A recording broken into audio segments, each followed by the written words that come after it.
What's good, YouTube? So I want to share this dream with y'all. And I told y'all every time I have a dream, interesting dream, I share it with y'all. And these dreams is realms that you're in. They actually exist, because like I said before, if you don't wake up from the dream, all the people that y'all hear that pass away in their sleep, whatever realm they was in, that's where they at. All right, that's their new reality. It's my thoughts. So it's two parts to this dream. And normally when I have two dreams that continue, like one, I'll have one dream and then another one will start. I usually wake up and go to the restroom. Here, Barney, I usually wake up and go to the restroom and then come back and then have another dream. But this time I didn't wake up. It just went on into another one. So I'm breaking down what this dream means, and only you can break down and figure out what your dreams mean. All I know is I was in the house, and I remember immediately somebody said to me, your dad is coming over. And I'm like, oh man, Father's Day. I didn't get to see him for Father's Day, which I didn't get to see my dad for Father's Day, but I did give him a call. And make a long story short, my cousin was here. And I remember looking out the window and waiting on my dad to pass the window to see him so he can come in the house. And my cousin was in the living room playing the actual song. Now this is kind of strange. I told y'all sometimes when you have these dreams, these realms, the names of the people, all of that is changed, but you see certain people in the dreams. Some people don't even have dreams of people they actually know. They just have dreams and they're wherever. But I have dreams of people I actually know and their names be who they are here. So point I'm trying to make is they was in a living room and my cousin said, ooh, play that song. And it's actually a song that I had made on my YouTube channel. It's the video I got, and it's called Seaside. Where I say Seaside is the city where I'm from, known for getting better, get yourself some. I'm from Seaside. Anyway, that's the song I got on YouTube. And my cousin said, put that song on, put Seaside on. And they was playing it, but then I remember leaving from that room when they was playing Seaside. When I looked in the living room, they was playing Seaside. And I heard maybe 10 seconds of it, and I went in the bathroom. Not to use the bathroom, I went in the bathroom and looked out the window. I looked out the window, and after looking out the window, I remember looking in the corner beside the toilet. There was a walker there, like a person needs a walker to walk. You can fold up each side like you close them in. And you pull them out and their handles is there and you walk, move, slide it, whatever, and walk. You know, some people have tennis balls under their walker, so it slides instead of the sticky rubber leg. So they would slide, walk, slide, walk. My father doesn't need a walker. Just because I'm talking about my father does not mean he's going to need a walker. But my dad I never seen him come up on the porch, but he was supposed to be on his way up the porch. And I knew the vehicle that he drove, the color of the vehicle, all of that. So everything that's real here in this realm was actually it, y'all. And I'll never forget looking at that walker. But when I seen the walker, I said to myself, my dad ain't gonna need no walker. I took the walker and moved it somewhere else. Like, no, he ain't you. And so I knew he was strong. My dad's strong dude, And as time go on, we age and stuff. But anyway, so after that, this is crazy because the dream changed. I didn't wake up like I said. I remember being with my cousin. We were walking down this stretch of road, and the city was a city in Pittsburgh. It was Homewood. We were in Homewood walking. And I don't have no family in Homewood. I don't have no reason to be in Homewood, but I used to work in and out of there. So, you don't go in neighborhoods if you don't got family there or you don't got no business being there. Like, you ain't going to the store, none of that. So, I was in Homewood. We was walking down this one stretch of road. that I remember driving down every day at work. And I remember seeing these pit bulls. There was probably, y'all, I'm not gonna lie to y'all, there was probably 10 of them. But like 3 of them was jumping up against this fence real viciously. And every time they jumped, you could see them barking. And I seen their razor sharp teeth on the side. You see the front of their bite, but I saw the sides. Like every time they go up, and you know, pit bulls are strong. And a lot of people say pit bulls aren't dangerous dogs. I used to have a red-nosed pit bull, beautiful dog, wouldn't hurt a fly, but was a protective dog. Now, don't get me wrong, protective over me. Now, these dogs was jumping up against this fence. Here's the kicker. We walking up to this fence, y'all. I'll never forget me and my cousin. Now, we didn't want to get bit. I'm about to sneeze. Sorry. Yes, it's going away. But we was walking up to this fence where these dogs were. I don't know where we was going, but we walking up to this fence. And my first instinct, and even as a kid, you know, you don't want to get chased by no dog. So if you did, you always look for a fence to jump over. So I ran and we jumped up on this fence. Y'all, to the touch. These 2 fingers right here, as I grabbed the fence. And the dog, one of the dogs, when he jumped up, you know, dogs is barking, but he trying to bite.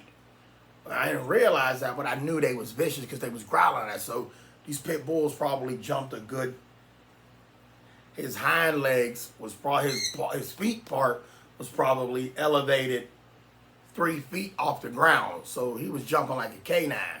But this pit bull jumped up, his feet was like 3 feet from the ground, his bottom paws. But so that means the rest of his body is up there.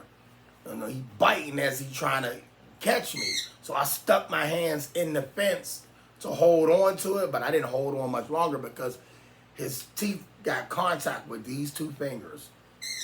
Whack! He bit me, but he didn't bite me, so he didn't get a grab on it. He would have got, so basically his bottom teeth caught here. But if the top fingers would have caught, he'd have bit my fingers off. Not off, he'd have bit me so bad he put a hole in them, and then he'd have pulled my hand, but my fingers wouldn't have went through the fence. It would have just caught, but he'd have mangled my fingers. So he caught me here, and I pulled back, and I said, ooh, that hurt. And I'm looking at my fingers, but there was no blood, no none of that. But oh my God, did it hurt. So when I jumped down, we backing up, and we looking around, and these dogs was everywhere, but they was all up in the front. And then, so we walking back down the street, and there was these 2 Italian guys. These 2 Italian guys sitting in a car, a Cadillac. What kind of car was that? An old, not a Fleetwood. It was an Eldorado 4-door, and it had that fake tire on the back for the trunk. You know, remember the Cadillac with the 4-door, and the trunk had that imitation tire on the back with the Cadillac rim. So that was there, and I'm looking at these dogs. I'm like, out of my mind, like, we got to get up that way. And I walked over to these guys' car window, which you don't do that. You get shot in any neighborhood. You don't walk up nobody's car door. You flag them down from afar, like, hey. You don't walk up on the door, and that ain't something I would do, but I did. And I walked up, and I'm like, hey, you guys. And the guy looked at me, and he was like, they looked like they meant business as well. But I said, are you guys going up that way? And then he was like, I said, can we get a ride? He said, yeah. But instead of giving us the ride, he got out of the car and he started to walk up in front of us. He had a trench coat on, and he opened up his trench coat and he held his arms like that, like bat wings with the coat. And he wanted us to get behind him. So we walking behind him. Obviously, you would think the man had a gun. So if the dogs was coming, he was going to start shooting at them. All right.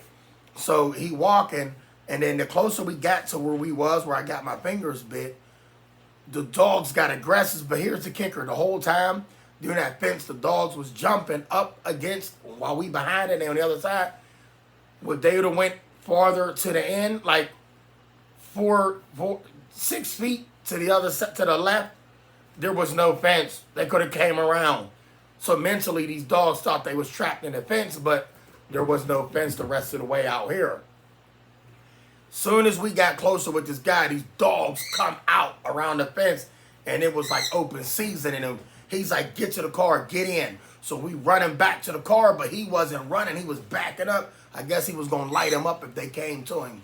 And if I'd have had something on me, trust me, I'd have lit one up too. But we backing up. But in this realm, I wasn't thinking gun. Didn't think I had a gun. That part didn't play a role in this realm, y'all. You know, with me carrying a firearm, which I'm licensed to carry, so I do carry one. But I didn't have one in this dream and didn't think to reach for one or none of that.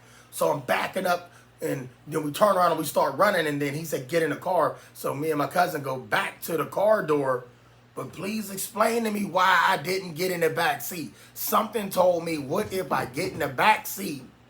This man what if he back up to go get in the driver's seat again, and he slow at doing it, and then a dog jump in the car, and we in the back seat, and it's mauling season. It's either man or dog, and trust me, I'm coming out on top. So, but that was my first thought. So I didn't get in, and my cousin didn't get in. Once this dog got close to the car, there was another fence laying this way. But it was strong to the look. But you know how a fence got a bar going across to keep it strong, and then the side. Got the side poles and how many other poles that run across it in the middle when it's in the ground.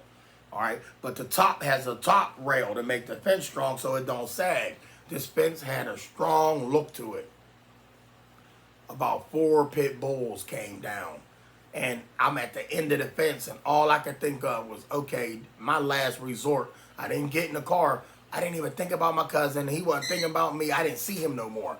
I immediately jumped, put my fingers in the fence, and I'm pulling up. And as I'm pulling up, I realized the fence was low enough for one of the dogs to make contact with me, so I got to either play on both sides of the fence till they tire out, or I tire out and fall, which that wasn't going to happen. But they was jumping up. I can feel how close they were. They biting me, but they didn't get me. But the fence, it was strong to the look, but the fence was flimsy, y'all, meaning the top bar wasn't there after I got on it. So it was sagged this way, and then I would go back this way, and it was sagged that way. You want to know the scary part about it? Before I woke up, I remember, listen, what would you say if I told you I heard these? Y'all seen the movie is it Dr. Dolittle? Whatever movie Eddie Murphy was playing in where he was able to talk to animals. And if he didn't talk to animals, he knew what they were saying. He could hear them talking. Y'all, these pit bulls, I heard, and I can hear somebody now saying, that's because you knew they was going to jack you up. I heard these dogs talking to each other spiritually. Like he said to the other dogs, when he fall, we gonna fuck him up. And all I kept thinking was, it wasn't like, oh my God, these dogs, I'm hearing what they're saying. I'm telling y'all now, it's weird to me, like, damn, these dogs really do, y'all, animals do communicate with each other. You don't understand what they saying to each other. When they bark, every time an animal make a noise, they're communicating, they're talking, or they're trying to get your attention. You don't understand them. So, just like Barney is telling me something. He ain't start that till I made this video, but back to what I'm trying to say. I just got a sick feeling in my stomach telling y'all this. Just now, I ain't gonna lie to y'all. My stomach feel queasy. Wow. But anyway, I heard these pit bulls saying, my soul heard these dogs. We gonna fuck him up. Maybe I was a dog in my past life. Maybe we was eagles, hawks, sparrows, ravens. We don't know. Maybe that's why you have dreams when you flying. Maybe you weren't you thought, because you human here, that when you was in this realm, that you thought you was actually flying like Superman, and you was actually a bird in another spirit, another form, soaring over the planet. Just my thoughts, y'all. I don't listen to believe everything I was taught coming up no more. It's time to wake up. My dreams is getting intense. They was intense back in the day, but like now I'm starting to feel the touch in these dreams. But this dream right here, look, I keep a tool on me, and a tool is a pistol. Yes, I'm legally licensed to carry. I ain't saying I'm going to hurt nothing, but I'm going to tell you what. You bring a threat to me, I'm laying you down. Animal, anybody, any threat, I'm putting it down. If it's a threat to my life, I'm going to put it down. Let me give y'all this message. I'm going to figure out the rest of this dream and this realm I was in and what it mean. I already got 80% of what it mean, but I want y'all to understand this. And I see this every day. A lot of kids be riding these bikes, they be playing, and they walking through these alleys, y'all. Yes, they playing. Not a care in the world. All they want to do is play. Talk to your kids. Teach your kids. Do not walk in alleys. No dark alleys. Alleys is where people keep their dogs at in the backyard. There might be a hole in the fence. Any kind of dog might get out and get your kid. There's a lot of stories of pit bulls mauling little kids, man. Horrible. And I ain't talking bad on pit bulls. I told you I love dogs. But everybody shouldn't have dogs if you can't control them. You can't control any animal. If it want to get wild, it's going to get wild. The wild can come out of any animal. Animals are wild from the get-go, but we domesticate them. We take them in and turn them as pets and thinking we trained them when they only follow your commands because they want to. But if they want to say, you know what, fuck you, owner, I'm biting somebody today, they're going to do it. Just as well as if you get hurt at the zoo, you fall in the moat, animals going to do what they do. It's going to hurt us, but they're going to do what they do. They wild. We just domesticate them and we try to train them and tame them or whatever you... Look, teach your kids don't walk through alleys. Teach your kids, teach your loved ones. Don't walk down the sidewalk if you know somebody got a dog over there. And I don't care if they say, oh, it's electric fence. If they can't get out, it shocks them if they go beyond it. And don't walk past a house that got a fence with a dog in it, period. Stay away from that. Look, it's real out here, y'all. Love y'all. Stay blessed. Let's stay safe, for real.